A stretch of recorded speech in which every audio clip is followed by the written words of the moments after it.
Um, Thank you so much for being on the call. I think that I finally have gotten my screen share issue worked out. Denny Grimes here, calling you from Cabo. This is our last week in Cabo. We do spend a couple of weeks here generally during spring break and maybe one more time a year. And that's where we'd like to come. So anyway, excited to bring you some information today. So I'm going to go to my slides and let's just see how this works out. All right, there we go. So here we are, the Mastery of Real Estate, March 30th. So ending the first quarter, I trust basically, and then Sunny's on, basically, if you want to chat, we have our role play. As you guys know, if you're on this call very often, we have our role play every day. Sunny is reminding and already started talking to our team about their goals for April.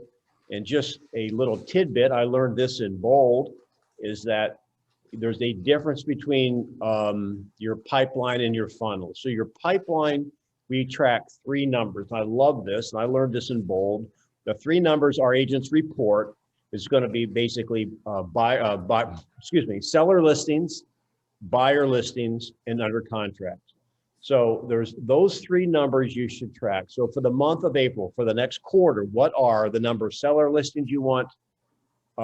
Let's just take April, for example, number of seller listings, number of buyer listings, and number of under contract. What I love about that, that's called pipeline. Pipeline basically is to get you out of the ups and downs of real estate production.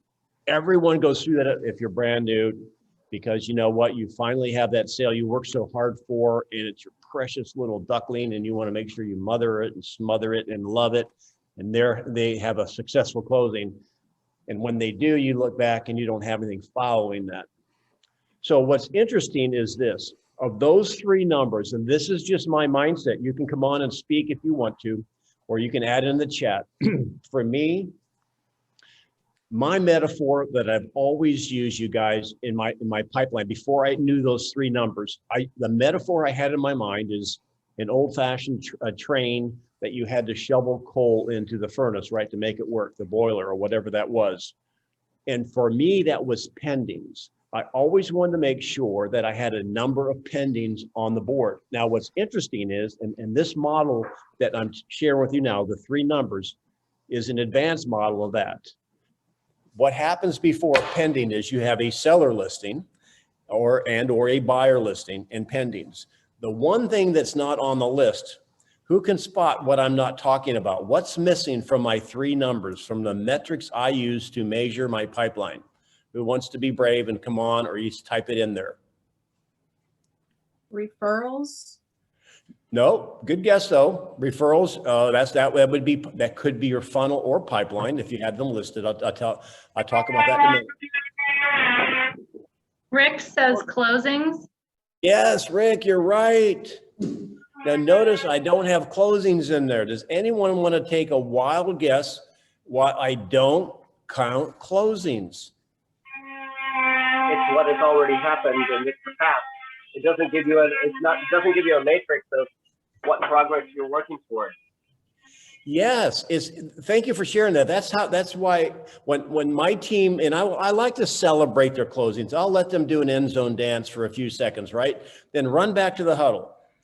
When you focus on closings, what you do is you're going to watch that transaction until it basically closes, until it crosses the end zone line. Then all of a sudden you're going to get up, and the people in the crowds are chanting and screaming and yelling. You don't have any other business in the pipeline.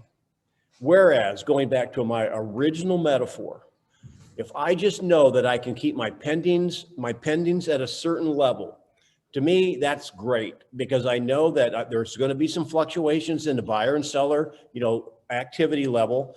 However, if I can keep my pendings, my gas tank at a certain level, I'll never worry about running out of gas. And I know there's different personalities when it comes to that. I mean, some people will drive 150 miles after the warning light on the gas gauge is flashing, right? Other people will get to 3/4 of the tank and they'll fill up again. That's okay. However, from a business perspective, doesn't it make sense that you track the three numbers, seller listings, buyer listings, and under contracts? And if you can keep your under contracts up to a certain point, that will level out your production. So Veterans in the room, or anybody, any thoughts on that? Rick said Denny was my bold coach for bold number 5. Rick, are you in Phoenix? No, I'm in Denver. Denver, got it. Okay, awesome. Any other thoughts on that? Does anybody use a system like that? Let me give you one more tidbit before we go on into what I want to talk about, you guys, and that is this.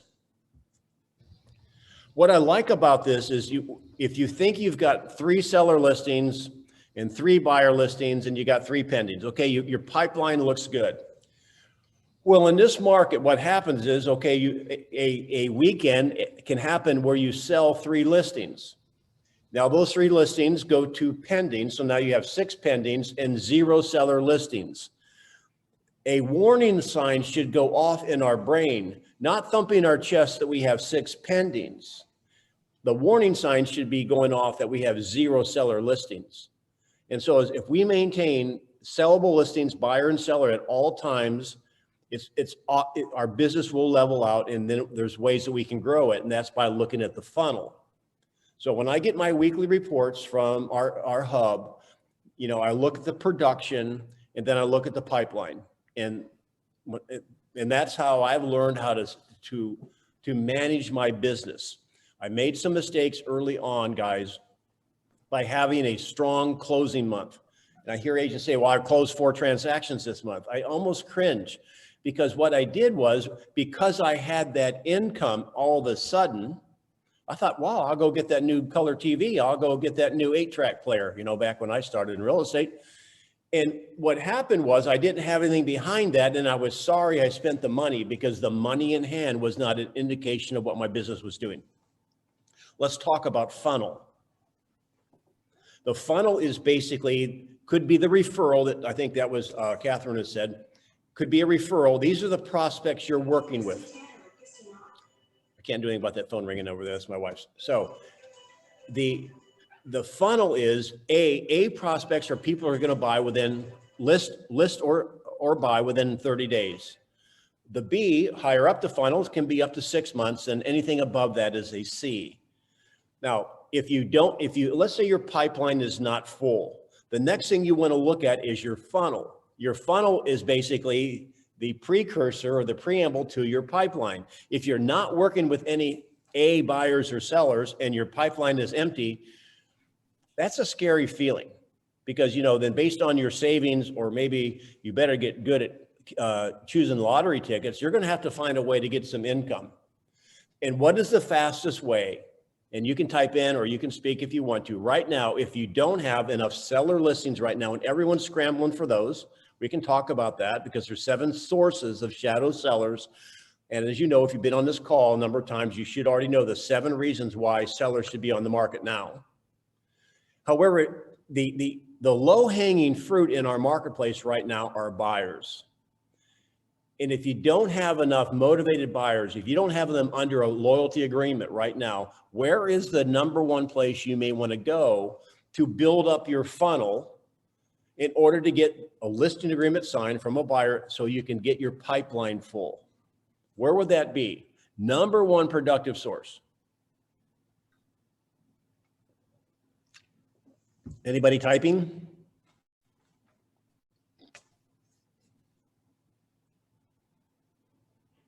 No guessers? Rick said for sale by owners. Past expireds, I got another one. Yeah, that would be the way. You're right. That would be the way to fill up your seller funnel for A sellers. However, buyers are plentiful, and that would be an open house. Sometimes, you know, we have an open house right now is, I mean, incredible. You know, we've had, you know, great success with open houses. And sometimes I was hearing somebody, I think was on the call this morning in James's area. They actually had 2 people there to manage all of the traffic. So first little tidbit I want to talk to you about is pipeline, seller listings, buyer listings, and under contract. So we have to, our agent, Sunny, goes over that. What is their goal every month? Then on role play, she said, okay, we start, not every role play, but many of our role plays, what's your goal? And Sonny and I haven't talked about this. However, and if they have to stop, I think it was what are those numbers again? They're not focusing on the numbers. So if you have a team or if you don't have a team, I'd encourage you to use that system, that 3 numbers: seller listings, buyer listings, under contract, and that's your pipeline. So you can comment on that if you want. I want to talk about a couple of different things here. Let's see here. And there we go. As you know, we do mastery level role play, question-based, listening enhanced, conversational scripts. And this is the new look, you guys. If you haven't been there, if you haven't subscribed to the Denny Grimes, the Mastery of Real Estate YouTube channel, there it is. Just go to YouTube and go to Denny Grimes, the Mastery of Real Estate. And we're up to 245 subscribers, and that's great. We want to keep growing that. As you see below, every video that I've done, probably since almost a year now, is published there, including my most recent television spot. So anyway, go there and subscribe. That'd be awesome. You probably even have a way to hit that bell and you'll get notified when I'm going live again. As you know, we're in Cabo. I use question-based strategic questions. So here's the thing here's my thought of the day before we do some role play. Here's my thought of the day. It came to my realization that some of the agents that may be on our team that are newer have never experienced a market like this. Well, no, I haven't either, really. And I think it's like crazy. This is the best real estate market ever in the history of the world. Yet there's agents that are struggling. Now, if they struggle in the greatest market of all time, how do you think they're going to do if the market isn't the greatest of all time? And one of my ahas was this, is that because the market is so fast, and when homes are selling really quick, and there's more buyers out there than there are in mosquitoes in South Florida. Here's my hypothesis, and you can chat on this if you want. Newer agents or even experienced agents get a little bit spoiled because they think everyone's walking around that is a serious buyer or a serious seller with a note taped to their forehead, "I want to sell today." And if they don't see that note, they jettison to the next person. And when they do that, what happens is you're not building a funnel. Remember, you need the funnel. And if you don't have anybody in there, you want to go after the A's, the ones that are closest to having that note on their forehead. Yet in the meantime, you're going to run into people that may be 90 days or 6 months away, and you'll run into people that are 6 years away. And what I've discovered is that people are running through those people because there's no shortage of people to talk to, and they're throwing out basically, unless they're walking in with a note on their forehead, they're not giving them any attention. They're not taking care of them where they are, and it's a mistake. And those agents will pay the price later. Why? Because they won't have a funnel. And you look at the agents that have a great steady business, it's because they have a system of maintaining contact with people when they don't have the note. On the role play today, in one of the market centers I go into, there was someone basically that was, and this can happen, she had set up a book club in her little farm area, and the ladies get together or whatever and read books. And she told the story. This has happened to all of us, you guys, where, she gets a call from somebody in her book club and they're friends. And what happens was they'd already listed the house with someone else. Now, how in the world can that happen? Well, it can happen even when you're nurturing people. However, one thing I want to talk about, and this is the thought of the day, and see if it makes sense to you. Write this down if you're taking notes. Make a mental note of this and remind yourself that we've heard it everywhere growing up, that timing is everything.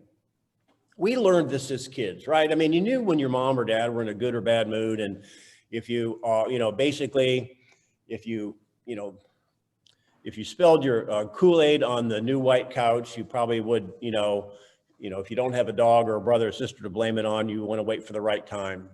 It's like the, television commercial where the kid comes home and he's kind of been out late and he, kind of wrecked the car, and You wait for a good time to tell your folks that timing is everything. And then when you get into, obviously, if you're in a relationship and if I came home and, I understand my wife and when she's slaying dragons, it's like, hey, honey, what do you say we go and play a little pickleball or something? I mean, it's kind of like, it's kind of like the growl, like bad timing, right? Or, what about dinner? Anyway, I cook, so I'd have to get it myself. Anyway, you understand timing is everything. In real estate, it's the same way. I know it's common sense, but just think about it for a moment. Think about what we do, a real professional in real estate that's got this lead gen, lead follow-up, wired. We get psyched up, we do our affirmations, we got up early, and our one thing is going out there looking for people that want to buy or sell somewhere, and hopefully they have the paper on their forehead, and we are excited. And like that young man there, I mean, that's how we should be approaching our door knocking and our lead generation. Well, people wonder why it doesn't work. So what do you think the people on the other end of the phone have been doing that same morning? Do you think they got up early and started their affirmations and ordered, I can't wait for a real estate agent to call me, even an expired listing or by owner. I can't wait to talk to someone that's way too excited early in the morning and talk to them about selling my house. No, this is what we're calling into.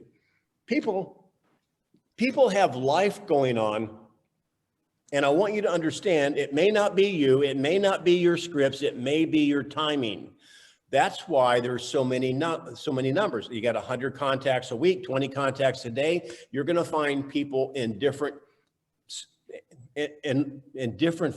phases, not only of their real estate preferences, but of what's going on in their lives, right?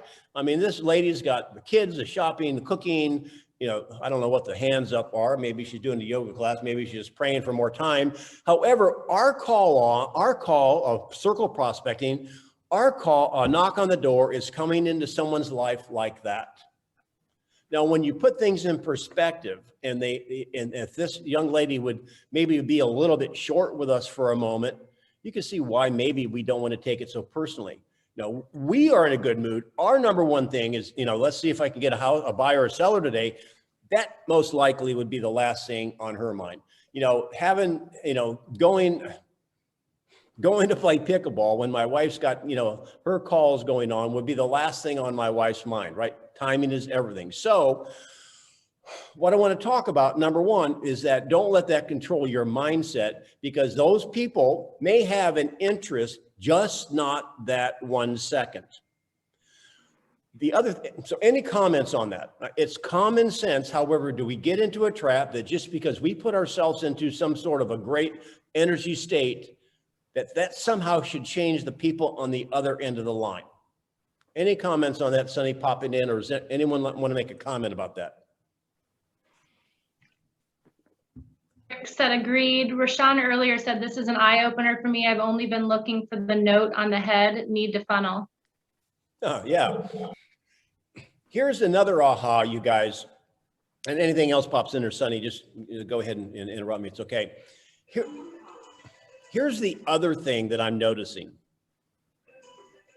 We're seeing this in the role plays that I'm doing. And when you're going to do your lead gen, circle prospecting, or whatever, you already know what you're going to say. When you're going to knock on the door, you already know what you're going to say. So have your story rehearsed. Now, what do I mean by a story?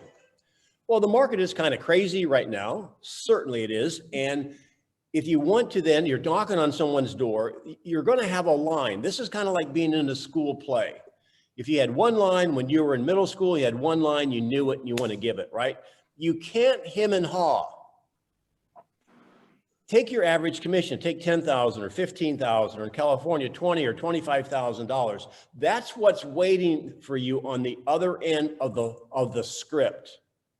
So don't you think it's worthwhile to nail that? For example, what's your story?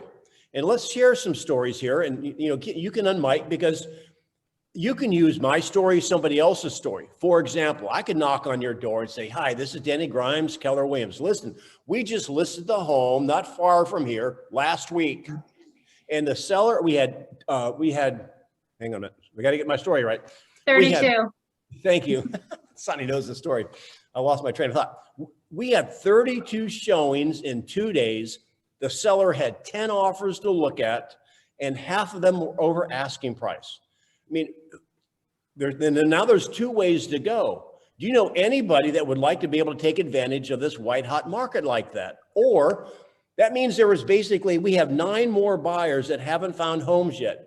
Who do you know is thinking about selling or wanting to take advantage of this market? Or are you curious at all what your home may be worth in this white hot market? I mean, whatever your story is, nail it. I almost didn't, right? Or I really didn't do it. Have your story. Now, who would like to share a similar story for where you are? Because all you have to say, well, you know, I was on a call and an agent was telling about this. You can use my story. 32 showings in 2 days, 10 offers. Half of them over asking price. And one thing I forgot to say, and half of the buyers over asking price were waiving the appraisal contingency.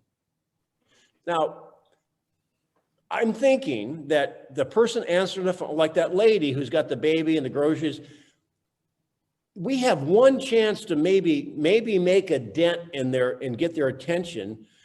That's why you need to have a story and be able to nail it. You just can't hem-haw up there and say, well, just shucks. I'm here. If you have any real estate questions, like, get out of here. You're not intriguing me at all. So who has a great story you can share with the rest of the group? Just come on and let us know what it is. You can take 30 seconds to do it. Now you guys will have something else to use. And you don't have to look across the country. I'm sure you have stories of your own. Who would like to share one? An amazing story that happened to you or to one of your sellers? A story like that, Musine and I have been door knocking with a very similar, I don't know, approach, angle. We print out flyers that say, you know, what, and forgive me if you've already covered this, I popped in kind of late. We include on the flyer things like, we sold a home in your neighborhood for X dollars over asking. We had X people put in offers that didn't get them. Do you know anyone that is interested in selling their home in this neighborhood? Because we have X amount of potential buyers that are excited to move into, you know, this neighborhood. Or and kind of judging by their response, we handed one lady a flyer and she said, what's his number? And we said, that's the number, you know, it was 70,000 over asking. And she went, oh, and her eyeballs popped out of her head. So we kind of took her, I don't know, enthusiasm, her interest, and kind of ran with that. Well, I think that's perfect. I mean, you have a compelling story, you're able to tell it, and you know, and the $70,000 over asking price was the hook. I mean, that's going to make any property owner stop and take a moment, or maybe not right away. Now, case in point, just to follow up on what you were saying, is I was sharing with my team today that my neighbor and I began a conversation in the last month about how crazy the market's been, and you know, and they said, oh, they want to sell. I said, oh, no way, I want you to sell, because our neighbors, we have a good relationship. Well, they called my daughter, who's on my team, obviously, to come and meet with them, and she got the listing at an aggressive number that, you know, they're going to test it out, and you know, they got more house than they need. And so it was a conversation over a month. A seed was planted. So did they have the note on their forehead? Absolutely not. However, if you can nail your story at the door, there's a better chance you might pique some interest, or at least have some follow-up. Anybody else have anything to say or add to that regarding what is your story? What is your message when you're circle prospecting or when you're door knocking? Well, Denny, I got Go ahead. Ladies first.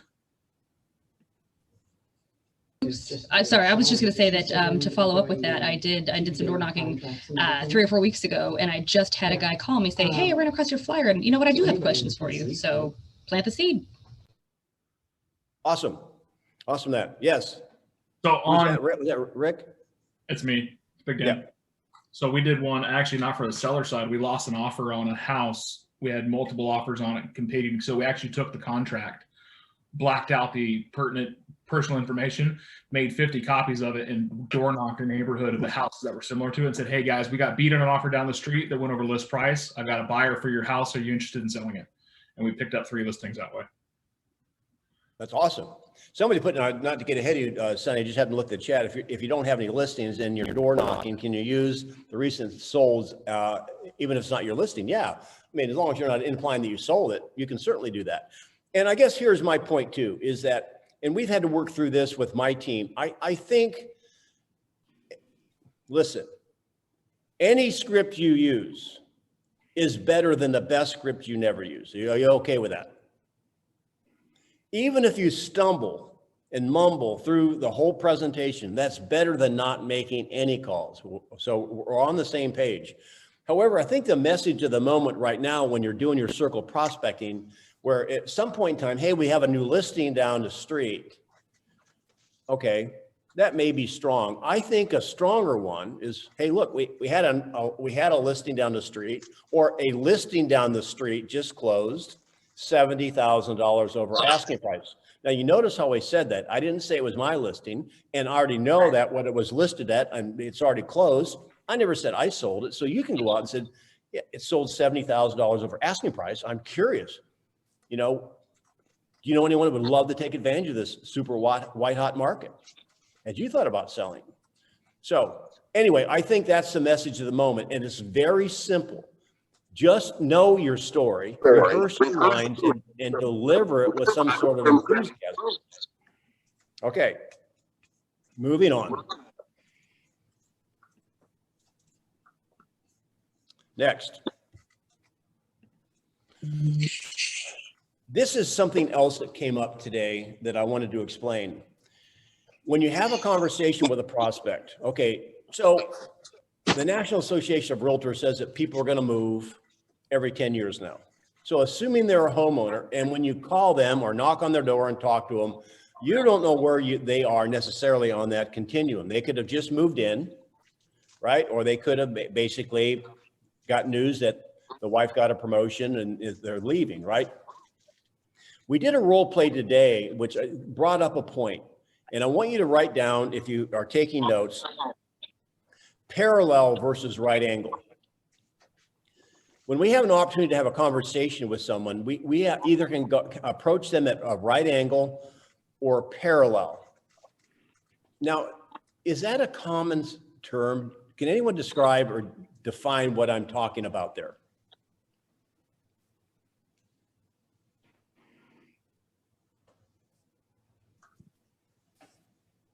You're talking about either agreeing with them or maybe challenging their thought or their reality.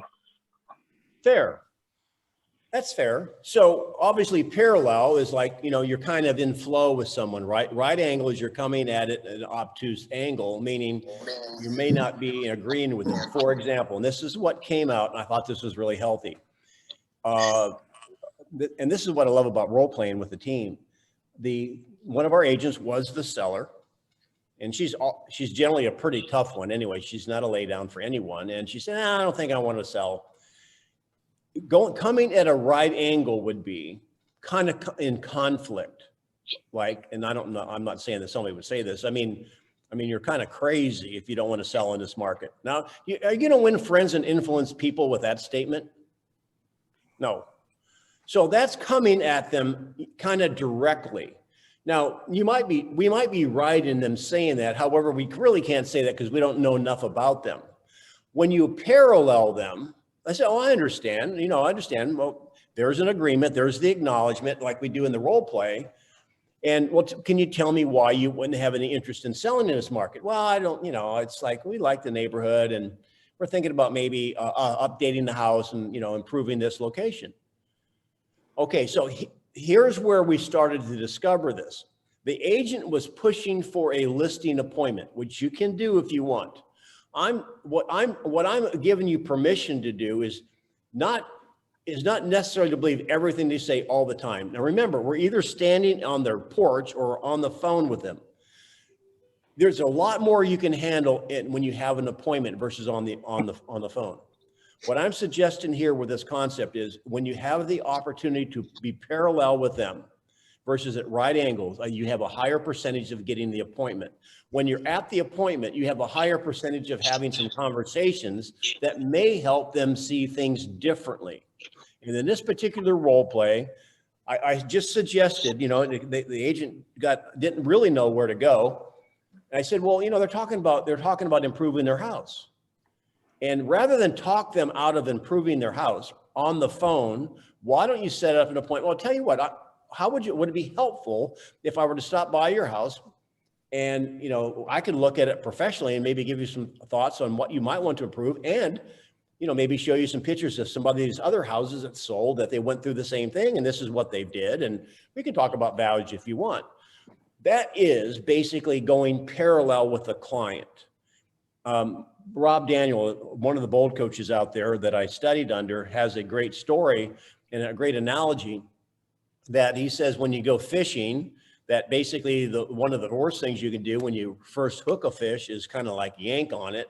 You got to let them swallow the bait, they say. You let the fish kind of run a little bit. And that's what we do when we start working with prospects. Remember, if you're in it for the long haul, real estate is not a sprint. It's going to be a marathon. And what you want to do, every appointment, every chance you have to have an appointment would be somebody you'd put in your funnel. Now, if they want to improve their home, they may be somewhere up in sea land. Maybe they'll be 6 years or 60 years away from selling. That's okay, because you can be their real estate expert of choice when they have friends or family. And I'm just suggesting here, when you're having conversations, on one end of the spectrum, you don't do any closing. You don't ask for the order. On the other end, you go at them at right angles before you've earned the right to have a serious conversation.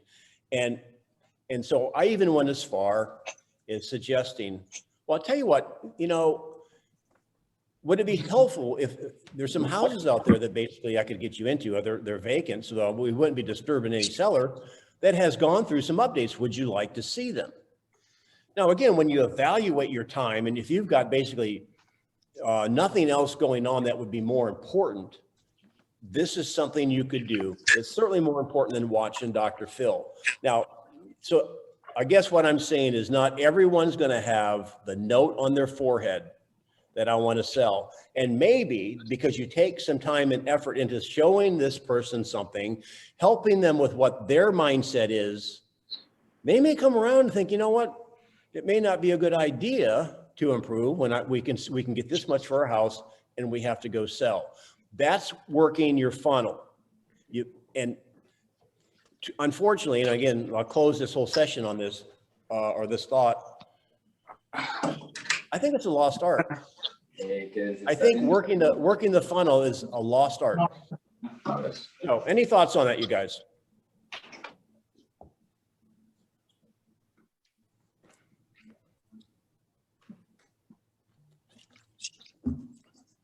Well, awesome. So let's talk about some role plays. I've got a situation for you, and I'll let somebody, I've got some experience here, Rick, or whoever wants to handle this. I'm going to give you, I want you to tell me what's going on. Okay, here's the scenario.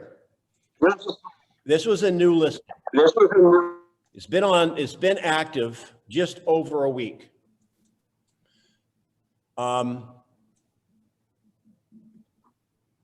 We've had 20 showings. We've had 3 offers.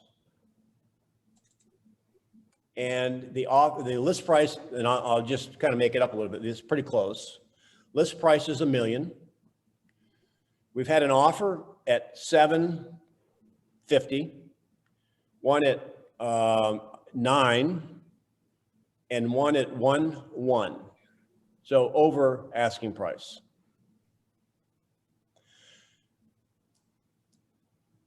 Tell me what's going, who wants it, with that right there, tell me what you see going on. How would you evaluate that situation? How would you explain it? Somebody come on and let me ask you some questions. Let's look into this, because this goes back, what I want to demonstrate is what I believe is the efficient market theory. Who's on deck? Is that you, Rick? James? Anybody? I'd say we've got buyers with different motivation. All right, you got 3 buyers, different motivation. Yes, what else? Is it overpriced? Well, okay, so it's listed at $1 million. You've had an offer at 1.1, one at 9, one at 750. Would you say it's overpriced? Depends on what else is available in the area, I would think. All right, let's go back to our outcomes.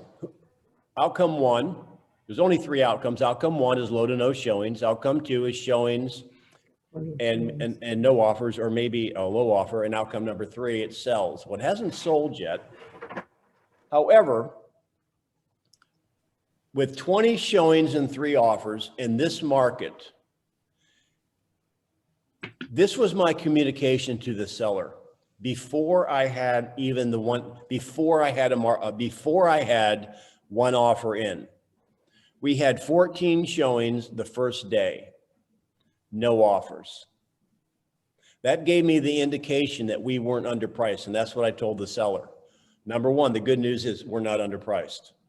Because in the market we're in, it's kind of like a match on a gasoline. If it's anywhere close, it's happening, right? And so then, okay, and I told him that I think a couple of days went by, and it was just 2 days. He said, well, and I said, it's only been a couple of days. I'm just saying, you know, the good news is we didn't underprice it. Then on the 3rd day, the offer comes in at 1.1, let's say, which is over asking price. Now, why was I worried about that when the other 2 offers that were percolating out there were 7, and I knew in the 7 range and one upper 8 that turned out to be 900,000. Do you have any indication why I would have been concerned by that? Sounded like maybe the buyer could be desperate and just throwing it up against the wall to see what would stick in that regard. And so, you know, even though there's a good off, even though it's over asking, you know, what's the chances of this thing closing at that, going all the way to completion? That would be my concern. Right. Well, that's pretty astute. That's pretty astute. Now, what happened now? Let me move the timeline up a little bit. That was let's say Thursday or Friday of last week. The seller wasn't going to be able to get with a partner till Monday, which was Monday yesterday, to have it signed, and the buyer of the over asking price buyer knew that. Well, what do you think the buyer did at 1.1? He backed out. Now, I wasn't at all surprised, because here's my point on this, and this is kind of this is the type of dexterity I want you to kind of get a feel for in the marketplace, because I want you to be the voice of reason to the seller. Number 1, when we had no offers really in the initial launch, and we had open houses with, you know, we had another 8 or 10 people through the open house or whatever. So there's 20 people that saw it, and we didn't have any offers at the time. I was concerned. Then we had an offer come in that was brewing in the 700 range. Then all of a sudden 1.1. And I thought, well, there's a buyer. The buyer had seen it. Believe me, if the buyer hadn't seen it, that'd have been a red flag. The buyer had seen it. And in my mind, I thought, you know what? That could be somebody that's worried about the house getting away from them, and they're putting a hold on it until they can catch their breath. And sure enough, before Monday happened and the seller could authorize the offer, and it wouldn't have mattered anyway because they had a contingency, the buyer backed out and said they have needs more work than they're willing to put into it. Just the early action of the home, if you have 2 offers, 20 people through, including the open house, 2 offers, 7, 9, and 1 at 1.1, which one is the outlier? Well, maybe the 751 is the outlier on the low end. The one at 1.1 is the outlier in the high end because I believe there was a rush, an emotional rush to put a hold on it to give them time to think. Y'all see that? Here's the thing I want you to really get a grasp on. Guess what's going through the seller's head? He's now thinking it's worth $1 million plus. So why don't we have a role play on that and preparing sellers' expectations when you have a situation that happens like that? So who would like to be the seller, can be the seller on this house that you think it's worth $1 million plus? And I'll walk you through the conversation I'm going to have. And in his last email today was, I'm not letting this go for over $1 million. So who could be my seller on that? I can, if you don't mind, or you don't have anyone No, more qualified. Hey, Okay. Moses. How are Awesome. you? So as you know, we're coming up on 10 days it's been on the market. We had 3 offers. The one, as you know, the 1.1 buyer backed out because it's too much work. The 700, I think that you countered at $1 million, so you're not, and we have one at 900. So what are your feelings? What are your feelings right now, Moses? Well, I believe that you're doing a really good job, and I like that 1.1, and I would like you to get something like that again. Awesome. Well, again, that would be great, and we're on the same page, correct? Yes. And I appreciate you acknowledging, what we've done. We've had a number of showings. We've had open houses almost consistently. However, we haven't had another offer in the 7-figure range yet, have we? No. And I'm sorry, can you go back? Can you clarify? Okay.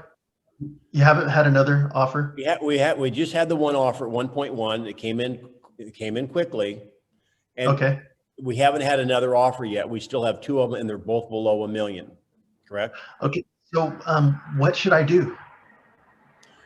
Well, remember our first conversation in the first couple of days, I said, I believe we didn't underprice it. Now I know that the offer that came in over your asking price, which we were pretty excited about, the buyer canceled before we had a chance to sign the contract. And it wouldn't have mattered anyway, Moses, because they had a 10-day contingency for inspection. Okay. Well, I really want to sell high. Yep. I'm really happy with your technique. I really want to sell high, even though I Okay. might struggle finding something new. All right, we can do that. Obviously, there's the 3 outcomes. It's not outcome 1. We're getting good activity. We're getting many showings. However, would you like to know my opinion? Of course.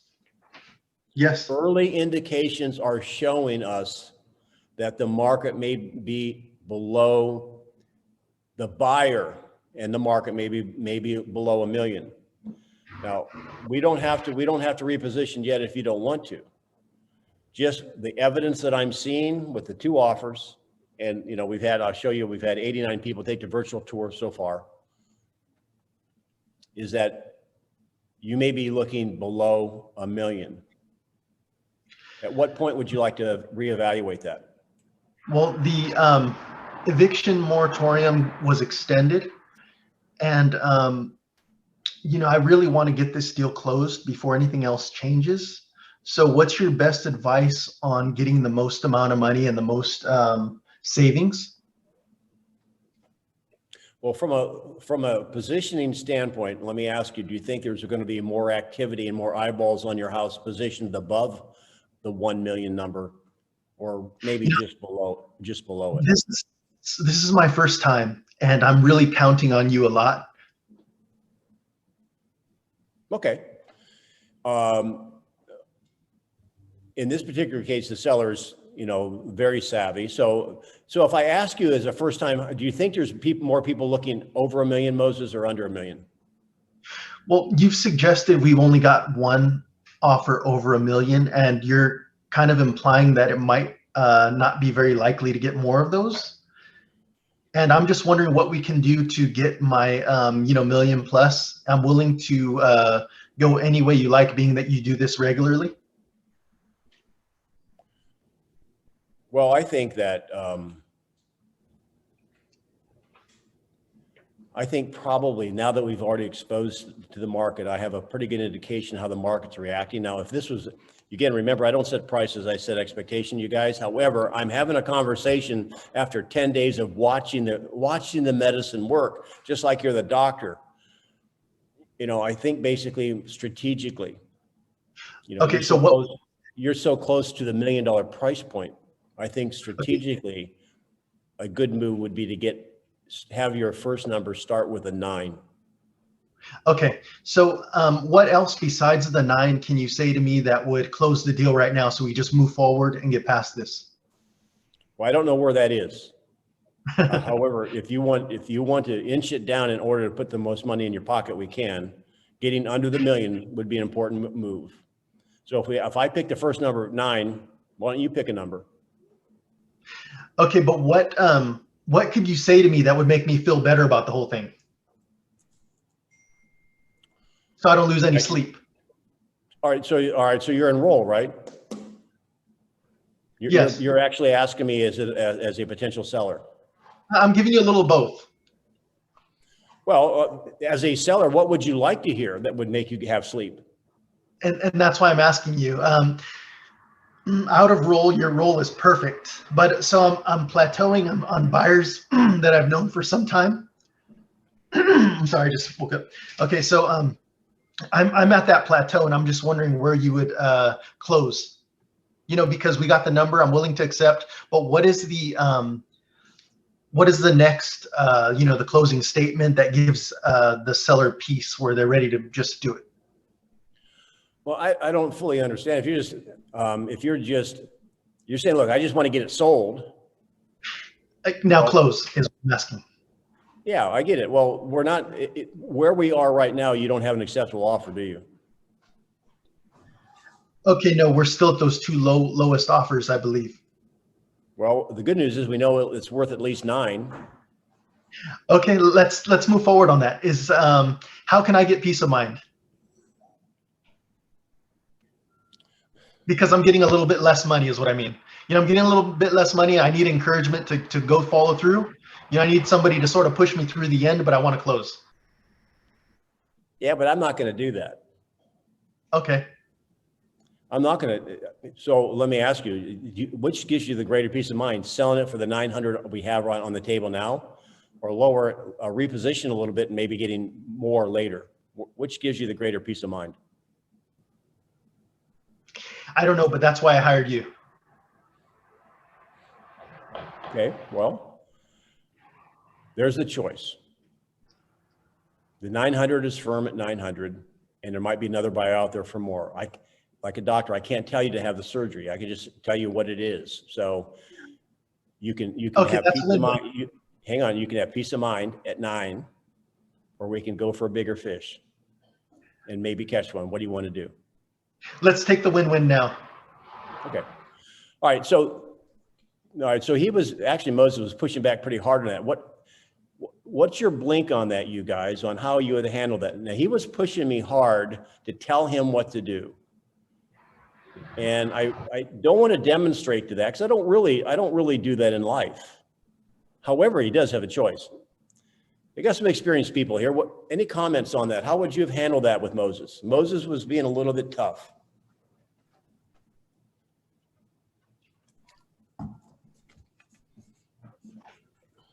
Emmanuel here. I would probably just highlight the fact that based on the people that have come to view the house or to view the property and the ratio in comparison of the offers that have come through, I would just try to highlight and tell the seller that for as long as we can prolong the sale, he risks probably getting a far much lower offer if we cannot get anything over $1 million. So if he can then make a wise decision, if I could advise, not necessarily to tell him what to do, but I would say, based on reason, I think the 900 is fair enough. Okay, awesome. Thank you. Any other comments before we move on? I think I would have asked more questions because I didn't really understand what he was asking for. I felt like there wasn't enough questions digging down to see what it was he was looking for. And even if you listed it under $1 million, it doesn't mean it won't sell for over $1 million. You could get a buyer down the line that still offered that price you were looking for. It just would get more people at the property. Yeah, he was going back and forth. That's why I asked him if he was being enrolled or not, because he was kind of moving back and forth. And however, that's kind of real. Here's the moral of the story, you guys, is that when you have an offer, and I think Rick said it well earlier, the offer came in. Let me explain this. Many times in this market, you may have a really good looking offer that really is above the other offers when it comes in. Now that buyer may be super motivated, however, uneducated. And what they may be doing is not really putting the offer based on market value. They're putting the offer based on fear of losing it. Then when they basically have it and they have a contingency period, that's when they're going to back away. It's kind of like, you know, you get a Secret Santa and you're excited about the gift until you open it, then you want to trade it, you know, and those stupid games we played at a Christmas party. And that's what's happening. It may not, my point is on the efficient market. One buyer out of the lot has gone over the asking price and then canceled. Every other buyer has been under the asking price, and with 20 showings and only 2 offers, and the offers are under asking price, it's indicative of that's the rational market. The irrational market, you know, isn't over $1 million. And that particular seller is going to probably wait. And if he says, you know what, and this, he's an asset manager. If he wants to wait, okay, it's good. We'll have a call in another week then. I mean, what can you do different? I can't do anything different. My opinion of the market is the $1 million buyer wasn't real. So any other thoughts on that? I'll go on to one more thing here I want to cover real quick. Let me come up to the share. Okay, that was that situation. Let's go to the next one. We did that already. I think also the longer it stays on the market and it doesn't sell, it just gets a negative connotation. Yeah, I get that. I get that. I don't think there's somebody who's got some noise in the background. So Sonny, if you could help me with that. The time on the market can, however, what the important thing is time on the market since the last repositioning. Because you can take a home, in my theory, in my efficient market theory, if it can be on the market, let's say it's $200,000 overpriced for a year. Now the sellers get motivated and drop it $225,000. It's not rational for a buyer to say no to that when it's already $25,000 or $50,000 below today's value and say, no, I'm not going to pay it because it's been on the market a year. I don't think that works that way in a rational market. A buyer that knows value is going to buy it. Last point we talked about this last week, and I want to make sure that you are feeling comfortable with what we're seeing happening. Although Kristen, my wife, who has coaching clients across the country, is seeing some markets, particularly northern markets like Canada, slowing down. We've not seen it yet. Now here's my blink on what's going to be happening. And I said this on TV on Friday. They asked me when it's going to end because I think March will be our 9th month in a row of record sales. I think with the spring season coming in the north in summer, that's the best seasons to sell, they say. I think you're going to see a new influx of people selling in the north and wanting to move to Florida, Arizona, Texas, other states that are open. I think if you're wherever you are, I think you're going to see a very strong summer selling season. The upward pressure there's been a little bit recently, although it's not sustained on interest rate, is a good tool for you guys to be using in your toolbox, because now you're seeing the interest rates won't always keep going down. There's going to be some risk of them pushing up. So I think we need to be pushing ahead and working on building our seller listing inventory, and the appraisal issue is not going away. And so my recommendation to you guys is start to embrace it and handle the appraisal issue. Yes, expect that, Mrs. Buyer. It's probably going to be a low appraisal, and that means the market's moving up. and would not, and don't you want to capitalize on the upward moving market? Don't you want to lock in an upward moving market? So I don't think it's going to go away. I think it's going to get a little bit more competitive, meaning buyers are still going to be having multiple offers through the summer. And I think the listing inventory is going to increase in the north, and it's going to free up buyers to go into other states. So that's my blink. That's just my opinion. Anybody have in maybe one of these states, are you seeing any change going on right now that you can basically document, or maybe you just have a feeling in your bones about it? Any comments from other parts of the country?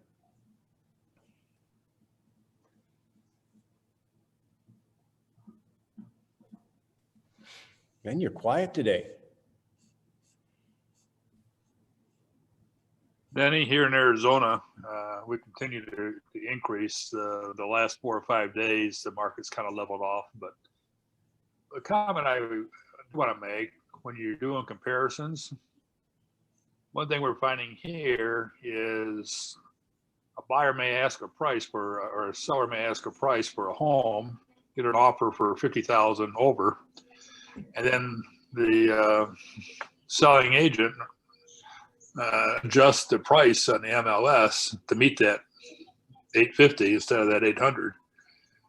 So in actuality, when the house closes, it's not showing a big gap of what the home was 50,000 over. So unless you can actually go in and look at those offers or listings closely to see where those adjustments are made, you're not really giving the potential seller that you're working with on another house a true comparison. Your market's still strong though, right, Al? Oh yeah, very strong. Awesome. Anybody else? California, North, anybody in the blue states? What are you seeing? What do you expect this summer?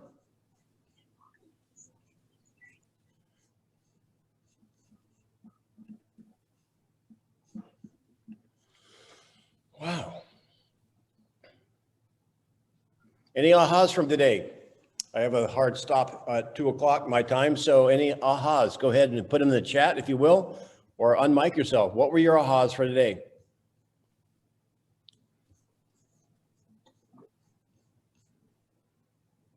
One of mine was really kind of understanding, having that parallel conversation, especially when door knocking. I think I have my story well rehearsed, but I think you're going to add more people to the funnel, having those type of parallel conversations and building a little bit more rapport with them. That was one of my ahas. Awesome. One more. Know what you're saying before you get there, so you're not hemming and hawing and sounding unsure. Yeah, that's a good idea, right? All right. Well, I appreciate you being on today. Have an awesome day. If I can answer any questions, you have my contact information. Don't forget to go to Denny Grimes Mastermind on YouTube. And my cell is 239-851-4600. If you have a question you want to talk about, or individually, or even on our next show next week. Be careful out there. See ya. Thank you. Thank you. Thank you.